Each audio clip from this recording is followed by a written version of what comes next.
Pourquoi est-ce qu'une femme qui est traitée de PUTE, mais qui réussit quand même à tirer son épingle du jeu dans cette société de fous et vivre, avoir une meilleure vie que 99% de la population, devrait arrêter d'être une PUTE selon certaines personnes? Pourquoi?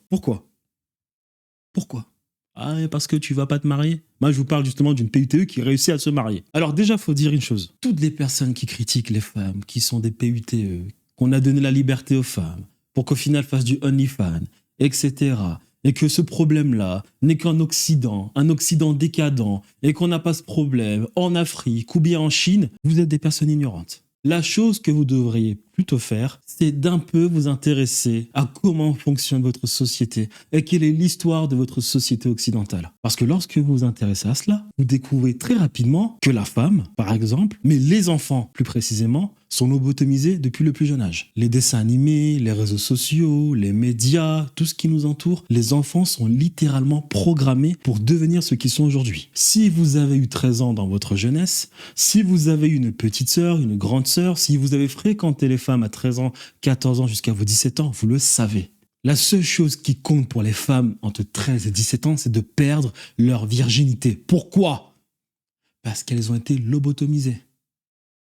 Donc au lieu de pointer du doigt les femmes, il faudrait peut-être regarder, analyser ces organismes privés qui font en sorte que cela arrive. Mais voilà, mais passons outre. Pourquoi est-ce qu'une femme qui a un body count de 400, donc visiblement s'est fait lobotomiser, mais qui réussit quand même à sortir avec un homme qui visiblement a de l'argent, donc peut-être qu'il a un capital financier, culturel, symbolique, physique, elle a fait plein de bêtises, elle a été lobotomisée, elle arrive dans sa trentaine, mais elle réussit quand même à sortir avec un homme qui a certaines compétences dans cette société occidentale selon ses codes.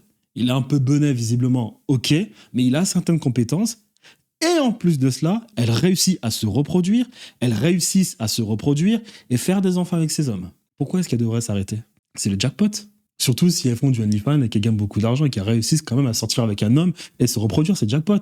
Il n'y a pas mieux. Je me fais lobotomiser, je fais des bêtises, je me suis beaucoup amusé, j'ai vécu selon certains de mes critères, des critères qui bien évidemment sont des faux critères car je me suis fait lobotomiser. Dès que je me rends compte que c'est un peu trop tard ou bien que ça faille trop tard ou bien que je faisais n'importe quoi, j'essaye de tout masquer, de sortir avec un homme qui, lui, visiblement a certaines qualités selon les codes de la société occidentale et j'ai réussi à me reproduire. Pourquoi est-ce qu'elle devrait arrêter? Absolument pour rien.